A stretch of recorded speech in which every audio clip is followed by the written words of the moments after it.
Aix-les-Bains, à Chambéry et bien plus encore, Radio Grand Lac vous accompagne sur le 92.1 FM.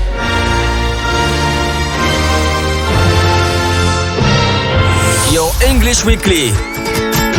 Your English Weekly. La chronique 100% en anglais de Radio Grand Lac avec Sinead. Oh, hello everyone. Hello listeners. This is your English Weekly on Radio Grand Lac 92.1. You can tune in every Tuesday from 12:30 to 1:45. Just remember, Your English Workshop sponsors Your English Weekly. Your English Workshop is a training centre for lessons for adults and children in Aix-les-Bains on the Ravoir. Visit their website for more information. And don't forget, we've got new things coming up soon for the September for the back to school. Hello and welcome to Your English Weekly. I'm your host, Sinead. Your English Weekly stimulates English speaking with an expression of the week in Aix-les-Bains and, of course, in France. So stay tuned because today we are going to be speaking with Carrie Evans. Hello, Carries. Good morning. So this week our program is going to be about translation and about being an interpreter. So before we start, Carries, do you know the expression? Are you ready? Yes. Go on. Of course. Don't put all your eggs in one basket. Do you know this expression? Yes, of course. It's commonly used in English. Yes, it's one of the most popular expressions, I think, in English. So we won't tell our auditors what it's about. They can dream what they think it might be, but we'll see after. So, Carries, are you ready? I am. Okay. So could you tell us a few details about yourself? I know you are Welsh. I'm Welsh, yes. I come from a town which is called Aberystwyth, which is on the west coast of Wales, not far from another town which is called Oh my goodness, Carries, you've just scotched me off. Wow, that is amazing. Which is why I think it's preferable for your students to speak English and maybe not Welsh. It may be easier for them. Yeah, I think it's probably a good idea. Otherwise, we're going to lose all of our auditors today. They're not going to listen to us. Are you, listeners? Okay. So, Carries, I know you're living now in between Aix-les-Bains and Lyon.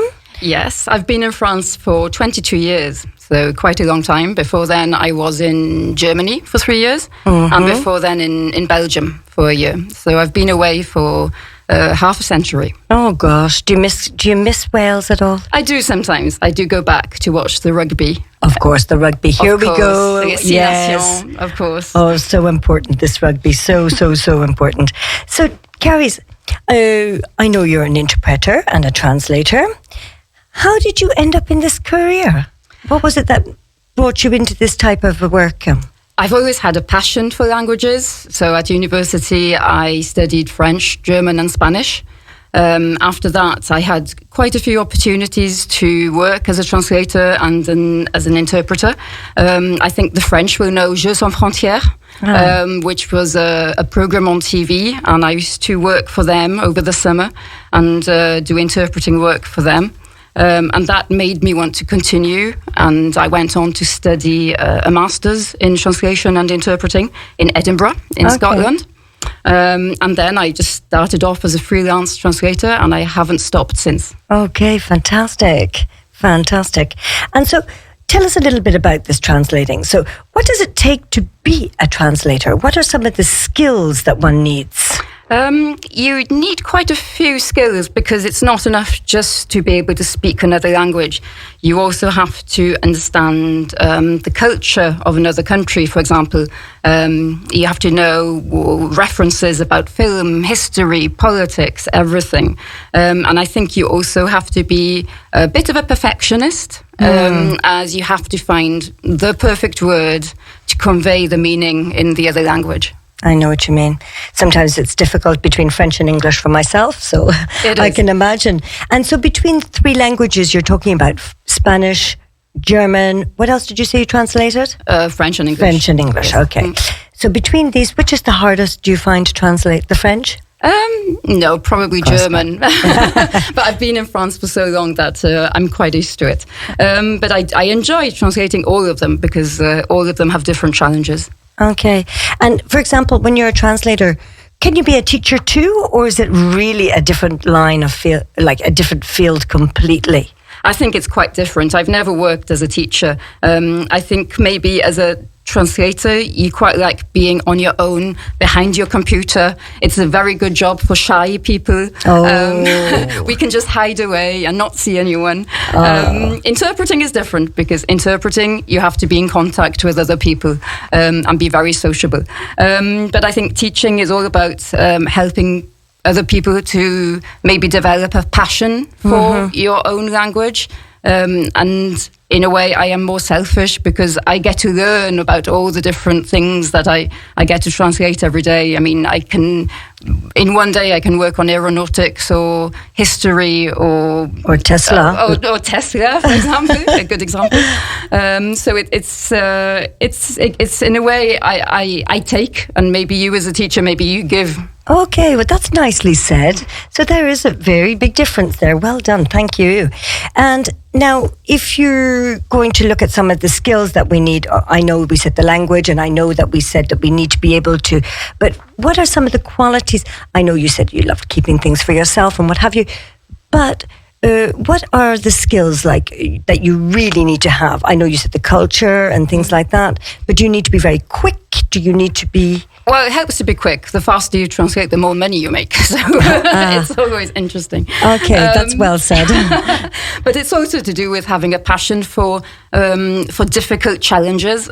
What I love most is when I have a joke to translate, for example. It's very difficult to translate a joke, but because you can't translate it from word to word, you have to find the equivalent in another language. Okay. I have a great example of this. All right, tell us. Which is my favourite example. It comes from Pulp Fiction, the Tarantino film. Yeah. And in that film, you have a very short joke in English, which is, what did the mother tomato say to the baby tomato when they were crossing the road?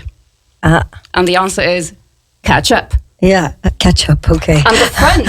Okay, that's very good. It's a very basic joke, but in French, in the French version of the film, what does the mother lemon say to the baby lemon when they cross the road? And the answer is... Squeeze. Presse-toi. Oh, presse-toi. Which is perfect. So they've changed the tomato for the lemon, and they have the same effect at the end of the joke. And I mean, that's the kind of thing I love in translation, when they find the perfect way of conveying the joke without ruining the meaning. Without ruining the meaning and not using the same words. Of course. Okay, that is a nice way of looking. I'll probably use that one in one of my classes. Students, listen, because I'll ask you this week. So, however, when you're translating directly as an interpreter, do you have to remodel the words like you just said here with the story of the tomato and the lemon? You don't have the time, because it's you have to react. This is when the adrenaline comes into it, and you're working on your nerves, and you feel the stress mounting, and you have to find the perfect, maybe not the perfect word, but the word that will get across the message. Yeah, it's all about getting the message across as fast as possible. So it's a very different exercise, I think, to be an interpreter.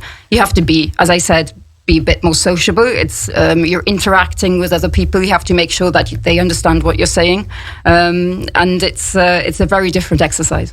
Okay, and I know that last week you had a great experience with this, whilst you were in Holland. Was it in Holland? Yes, I went up to Holland to interpret for Tesla, the car maker, which was a very interesting experience, being in one of their factories on site and helping to French people understand how to change a battery and how to take out all of these parts that you will find in a Tesla car. So it was quite a learning experience for me as well. Okay, and do you do many types of these jobs? Do you do many jobs like this?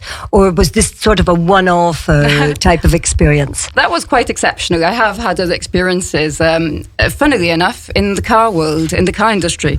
A few years ago when Mercedes came out with the A-Class car. This is going back a few years.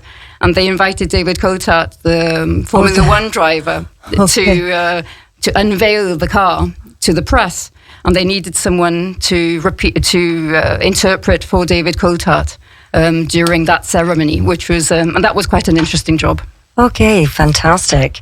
And so do you do only these type of translating jobs as an interpreter? I'm talking, sorry, not as a translator. can you find yourself like on a video as well at the same time? Does that happen sometimes? It's hasn't happened to me. I do work more as a translator than as an interpreter at the moment, but I'm sure it's something that can happen, of course. And what happens when you have cultural problems? Does that happen as well?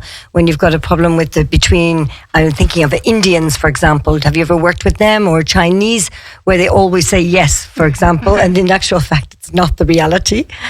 Yes, the big words in translation, whether it's written or oral, is context. Everything has to be in context. So you have to be careful that the way you present the information represents what you're seeing around you, what is being said, the tone of voice. You have to get across also the tone of voice, the intonation of the person. If the person is trying to be humorous, then you have to give the impression that what you are saying is humorous as well. If they're angry, then you have to convey that anger. In a way, you're a kind of actor imitating the person who is, even in writing, in a way you have to imitate the other person's style in the source language. And as an interpreter, in a way, you have to imitate the way the other person is acting. So in a way, we're actors. Okay.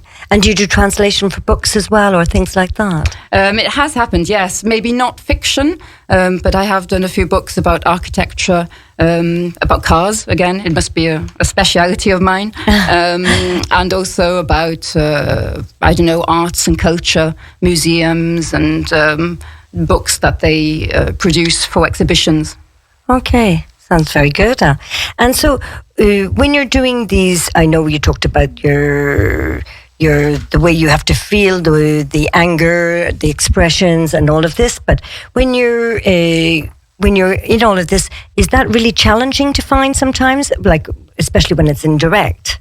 Yes, of course. You have to be on the top of your form all the time. You have to pay attention to every detail because sometimes it can be crucial what you're translating. It may make or break a business deal, for example. So you do have to be careful about the words that you use and the way that you convey it.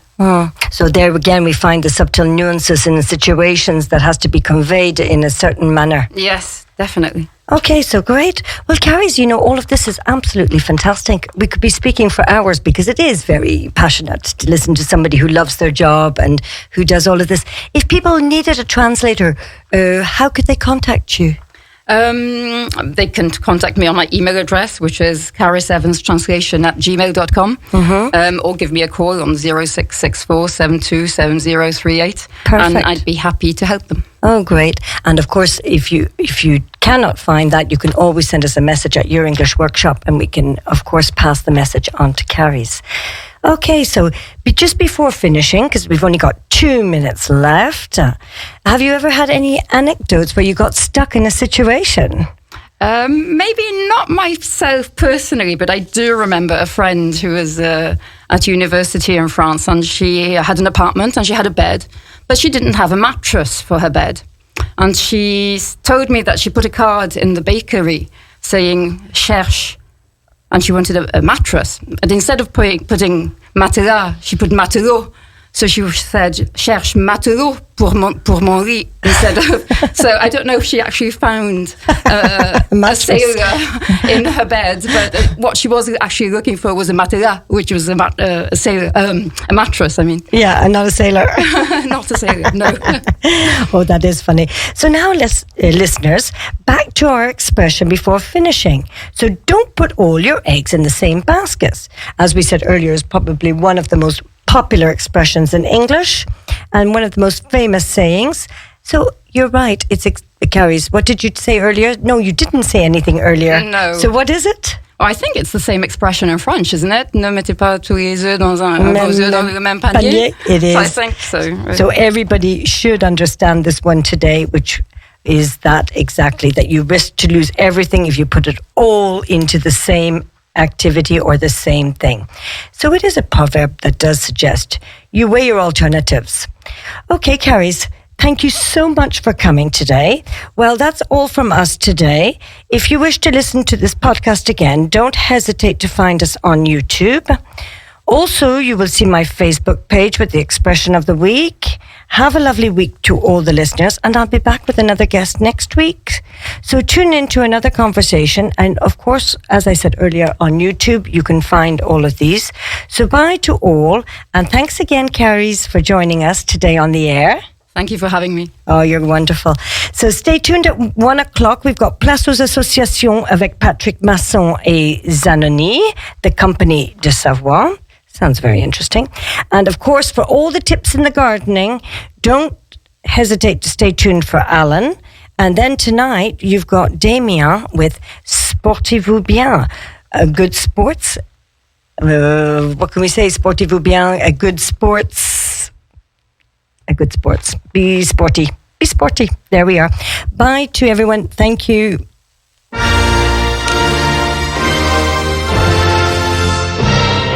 Your English Weekly. Your English Weekly. La chronique 100% en anglais de Radio Grand Lac avec Sinead. Sur les bords du lac du Bourget, la radio autrement. Radio Grand Lac.